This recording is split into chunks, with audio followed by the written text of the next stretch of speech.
session of the morning. And then speaker is Maurice de Koning from the University of Campinas, and he will talk about the plastic deformation of Superionic ice. Okay. Thank you.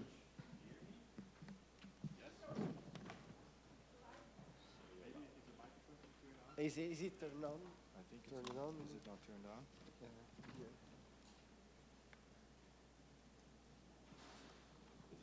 Is it on now? Yes. Okay. All right. Okay, so thank you very much for the invitation. So this is actually the second time I'm at this meeting, so it was nice to be back after 4 years. So the work I'm going to talk about today is mostly work done by Felipe Matusalem, who was my former postdoc and is actually back here at the IFT again, and Jessica Santos Rego, who was a PhD student with mine and who's now at USP with Caetano. So the topic of a talk today is water, and specifically a peculiar phase of water which is known as superionic ice. So we all know that the phase diagram of water is a pretty complex business. So as far as we know now, there are like more than 20 crystalline different forms of water, depending on conditions of temperature and pressure. Multiple amorphous forms as well, high density, low density, very high density amorphous phases.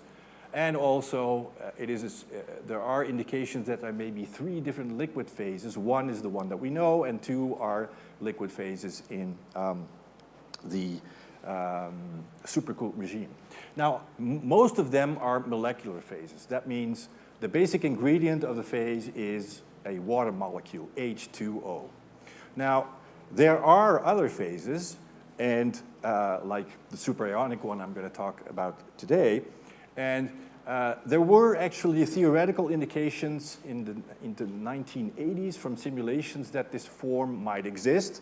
But then in 2019, there's this paper, this Nature paper from these people from Lawrence Livermore Lab, in which they actually did a very sophisticated experiment of taking a small amount of water, whacking it with a shock wave, and heating it with lasers, and then at the same time do X-ray diffraction. Okay, so what they found is there is a superionic water ice phase, which exists only at very high pressure and temperature, in which the molecular character disappears, oxygen ions form a crystal lattice, and the protons behave as a liquid. So, and this here is this picture from the temperature pressure, and so this is what is called ice 18, which is one of the superionic phases, which I'm going to talk about today. And so if you look at this, so this is actually an animation from the same group, the Nature paper from 2019.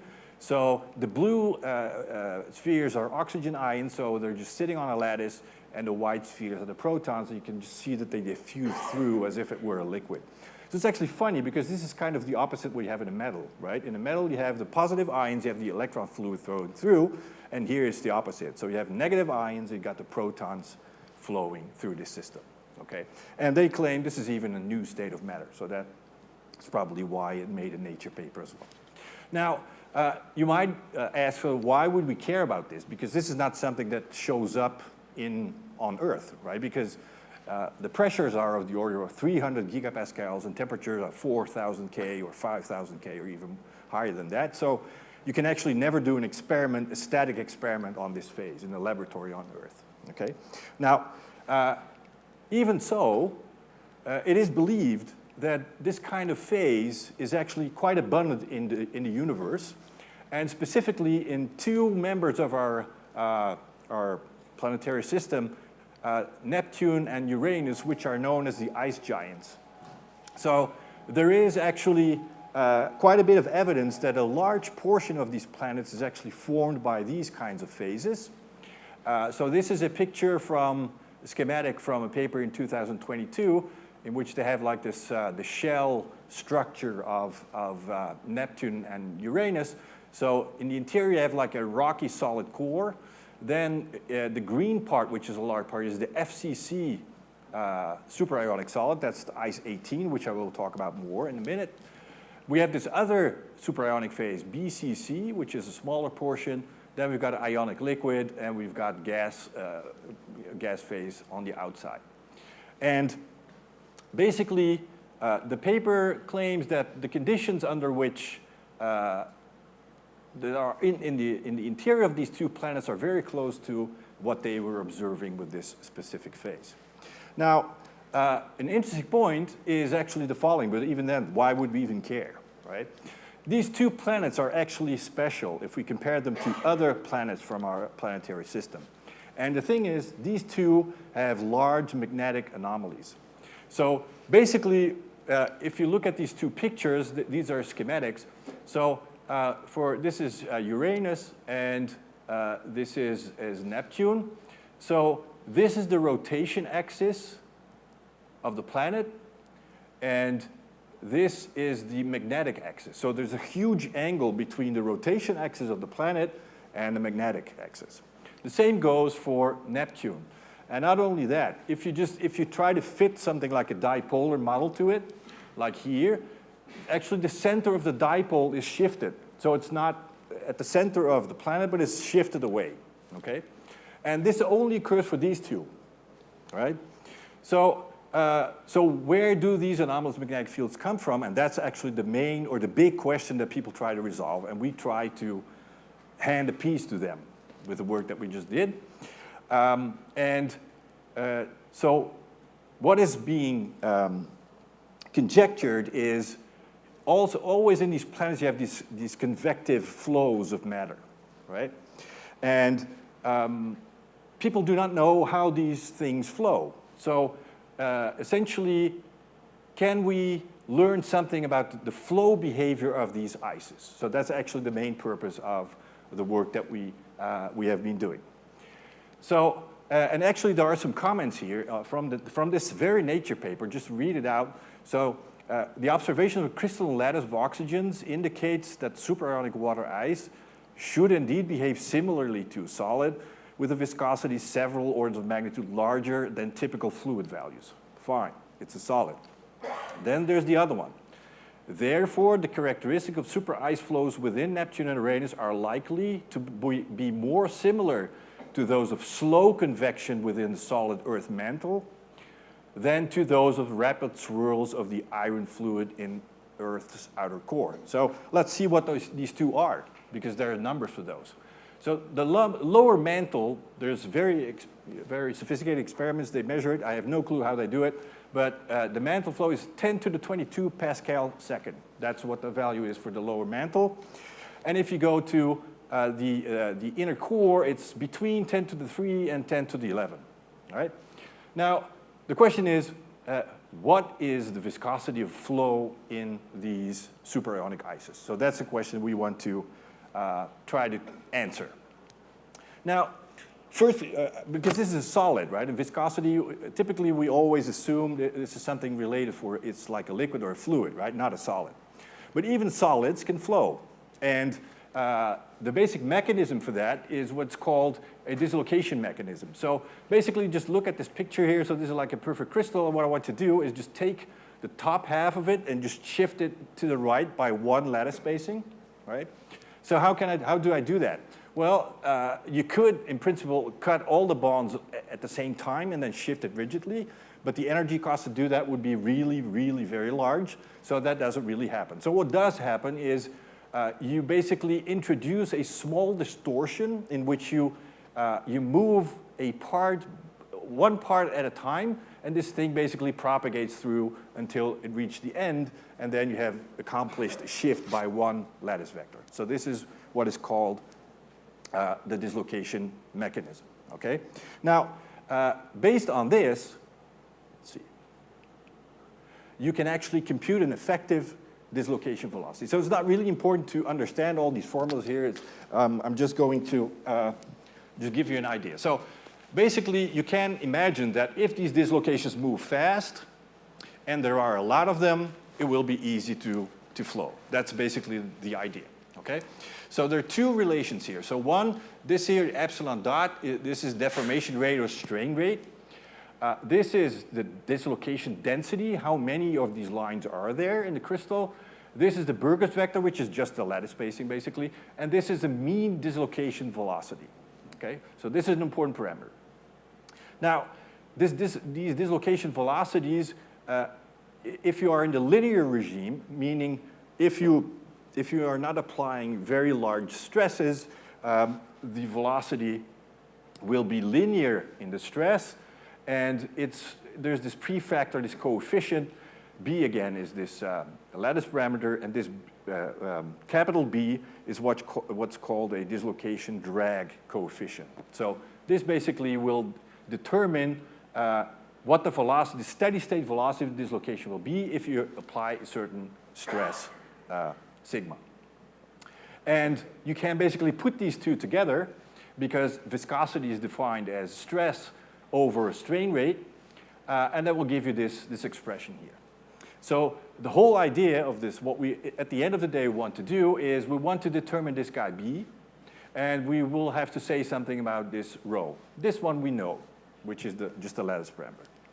Okay, so certainly we are talking about mechanics of these superionic phases, and historically, when this work started just before the pandemic, actually I just met Felipe 2 or 3 months ago for the first time because of the pandemic. I'd never seen him actually before.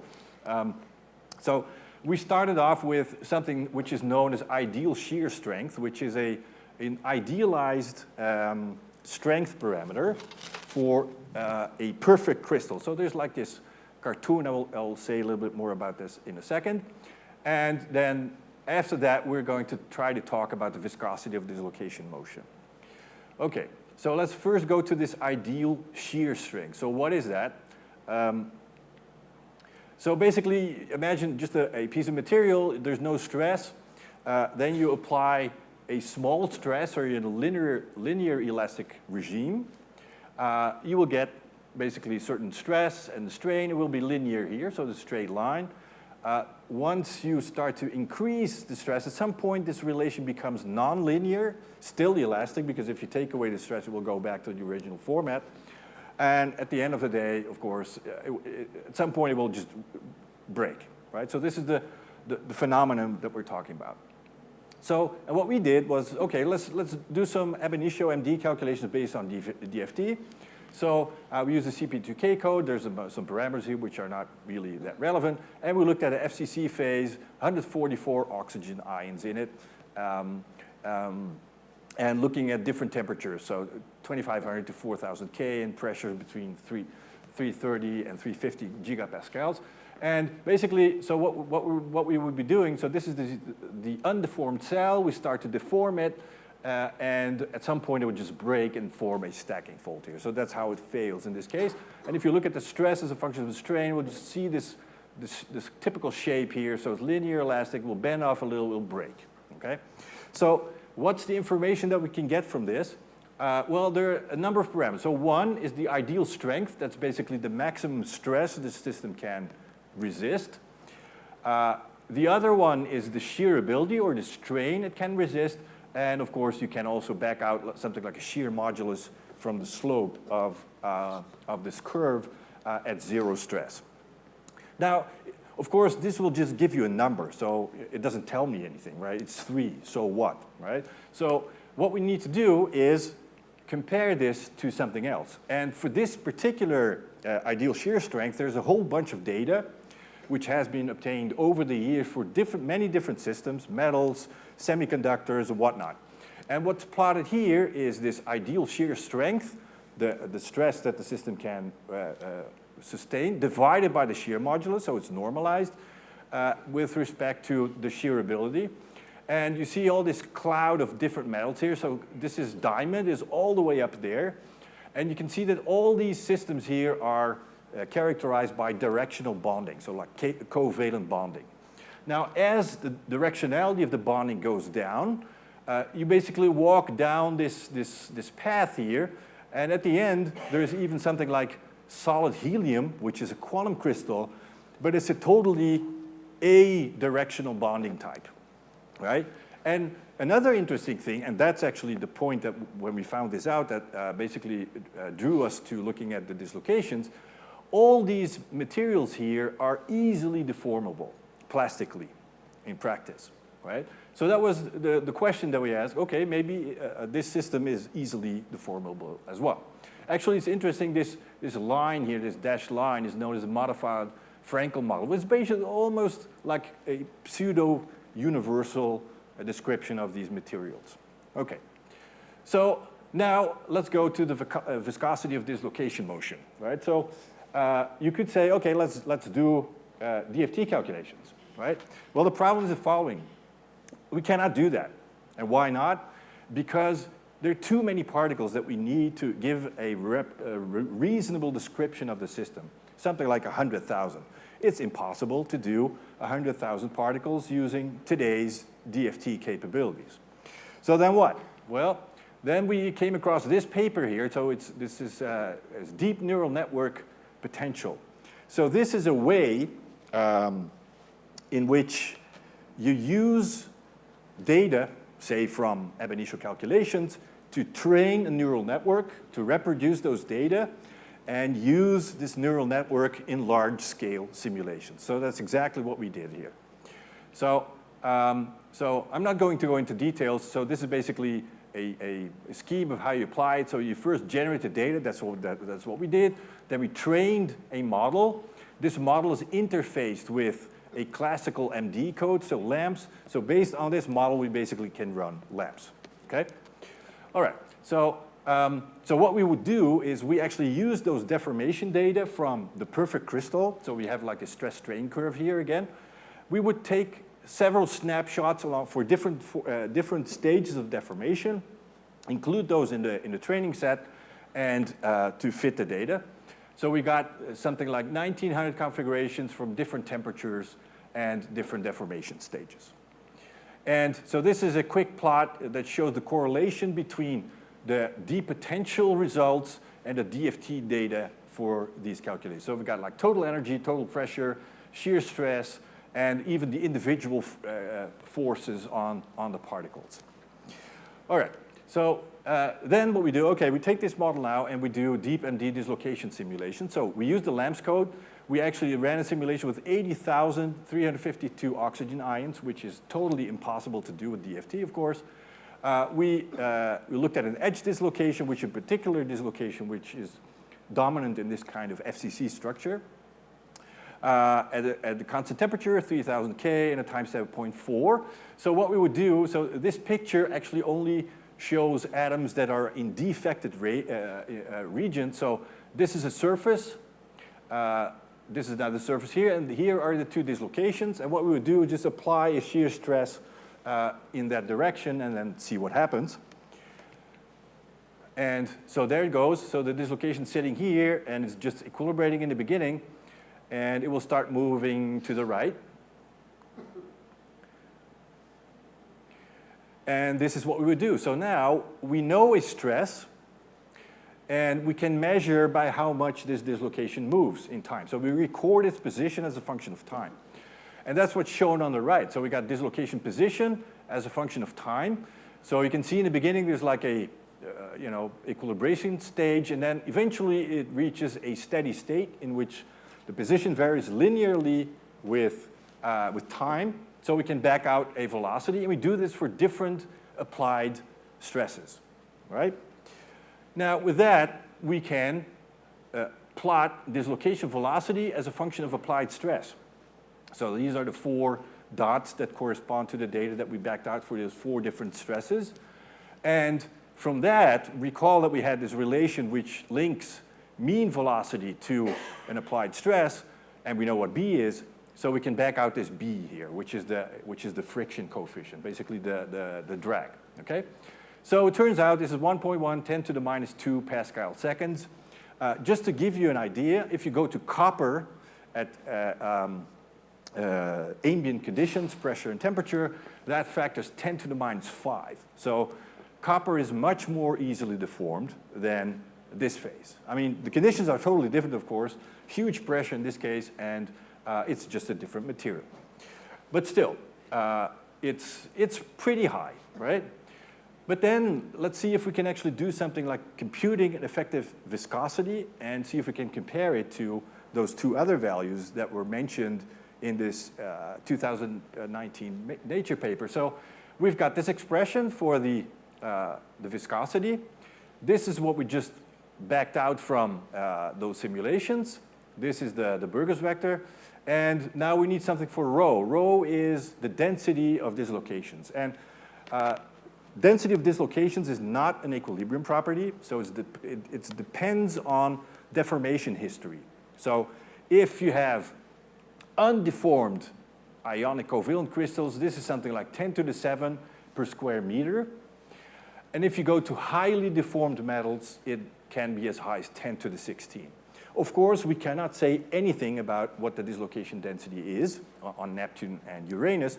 So, and of course, the higher this density is, the lower the viscosity will be, because there are more dislocations that it can actually carry the flow. So we just assume, okay, let's take the lowest one. See how high it is if we assume the lowest one. So we're just assuming 10 to the 7 here. We get 10 to the 10 pascals second, right? So now, again, comparing this, so there was a claim that, the superionics should be similar to you know, those in the solid Earth more similar to the slow convection with the Earth mantle compared to the rapid of the swirls of fluid iron. Well, the lower mantle is 10 to the 22.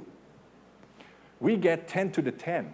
So that means this viscosity is very much orders of magnitude lower than that of the lower mantle. And it's actually comparable to the lowest or the highest viscosity estimate for the inner core.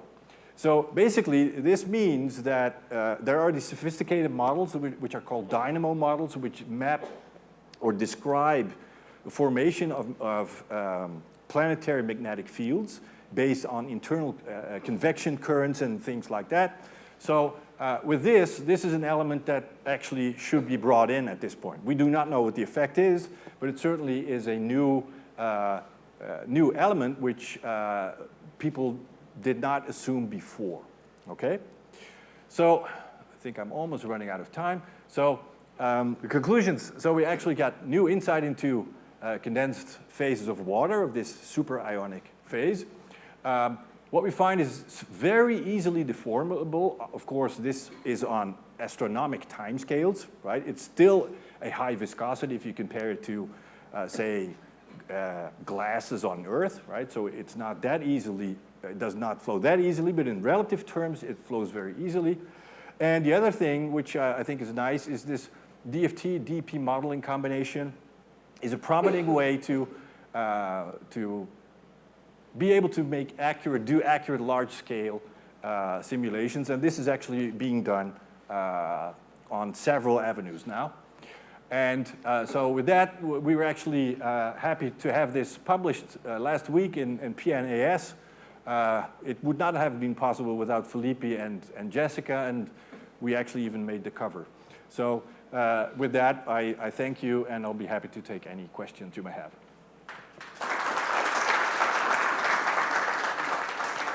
So, thank you for the nice talk to Maurice and questions. So in your calculation, you have just one dislocation loop, or don't you have to worry about dislocation tangles or anything like that? No?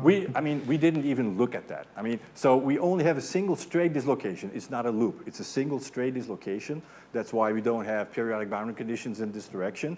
And we just look at what the fundamental behavior of a dislocation is. You're totally right. I mean, if you look at modeling real systems, at some point you have to worry also about like force interactions and things like that. But this is the basic mechanism, and it's 10 orders of magnitude. So that's the main point. Thank you.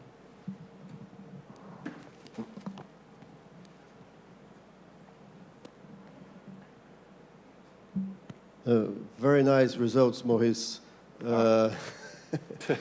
So I couldn't get the idea. So you use this deep MD So what do you get from this neural network that you plug into lamps? So what information do you get? And can you comment on transferability of your trained model to some bigger stuff that you are going to do? So, okay, so the first thing is this neural network, after you train it, what you do, you supply it with positions and box information. That's all, right?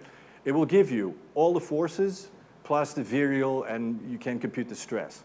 So they actually produce a plugin that you can compile with LAMP. So it's just a force field, right? You just put in atomic positions and you give a box. It will provide you with forces and a virial. So that's what this does, right?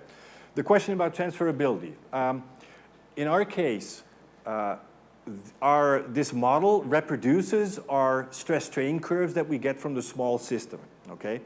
Of course, it remains to be seen to what extent this transferability is general, right?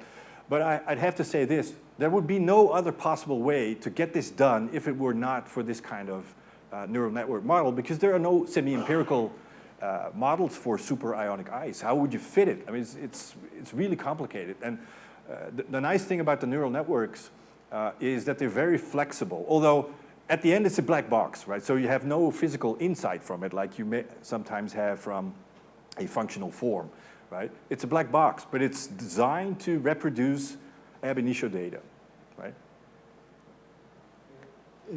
Just a question. Did you check that the results of your deep learning don't depend on the size of the... Well, I mean, so what we did, when we chose the cell, the cell for the dislocation, which is the largest cell that we could do within a reasonable time, because some of these simulations take weeks, we actually went back to the literature in which people looked at the same kind of dislocation, say in nickel, right? And they basically showed that this size is large enough for finite size effects to be small enough. So that's the only thing we could do, right? So. Right here. Thanks for the talk. It was very nice. Thank you. Just a curiosity. You mentioned at the beginning of your presentation that there is not a possibility of simulating such experiment in the superionic solids. And what do you mean simulating? I mean, doing an experiment on that circumstances of such high pressure. But then I'm reminded that some materials are somehow behaving like these superionic conductors, electrolytes, like lithium electrolytes. So could you think of an experiment that would use not this particular material, but could simulate such phase? Ooh, that's a good question. I wouldn't know. I mean, so in this case, the reason I'm saying that you cannot do an experiment on this particular system is because of the large pressures and large temperatures. I guess in those other systems, that's not a problem, so you can do an experiment, right?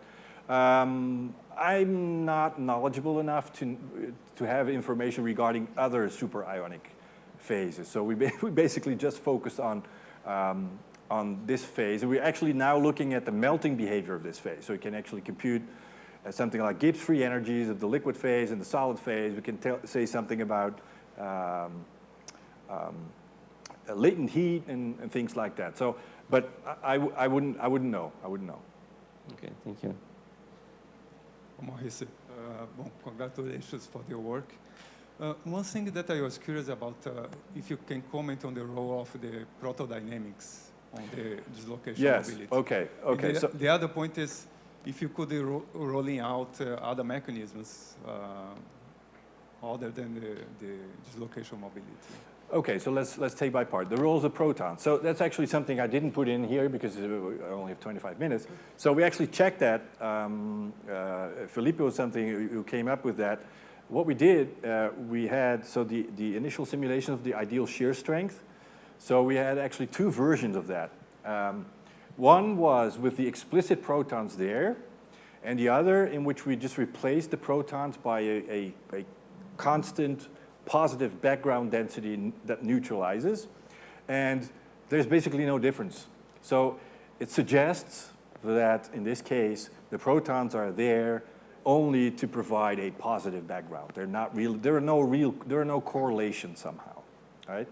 And the other, what was the other question? Oh, other mechanisms. Okay. Well, certainly dislocation glide is not the only mechanism for deformation. There are many others. But those would only provide additional mechanisms for deformation, right? And dislocations are always there in real systems. Certainly there are other mechanisms, but the fact that the main one in crystalline solids behaves like this is a strong indication for the ease of flow. Hi, thank you, Maurice, for the very nice talk.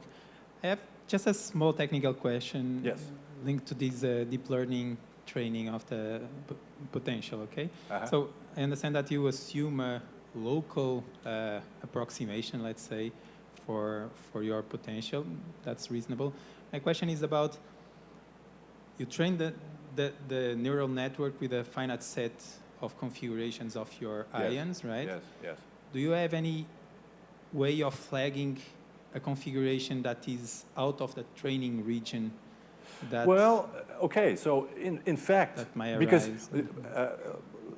In fact, the training set basically considered largely perfect crystal configurations, and only in a few cases in which you have a stacking fault. So we did not include in the training set like the core of a dislocation like we have here. So in that sense, there are indeed configurations that are outside of the training set. But certainly this question of transferability is an important issue, and it remains to be seen if this really holds up in the long run.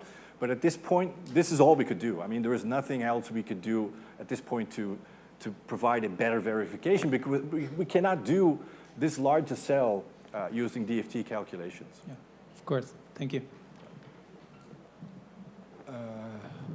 Okay, I would say this is the last question. Thank you for the very nice talk. I was wondering, since this superionic phase is like an upside down word, it's like, because you said about the oxygen fixed and the protons are behaving like electrons. Can we, from the fundamental aspect, can we think about the thermodynamic quantities such as thermal expansion, specific heat, in the same way as described in the well-known textbooks from condensed matter physics, or is there a difference? Well, I guess the main difference is the electron liquid you can never treat classically, so that's quantum mechanics.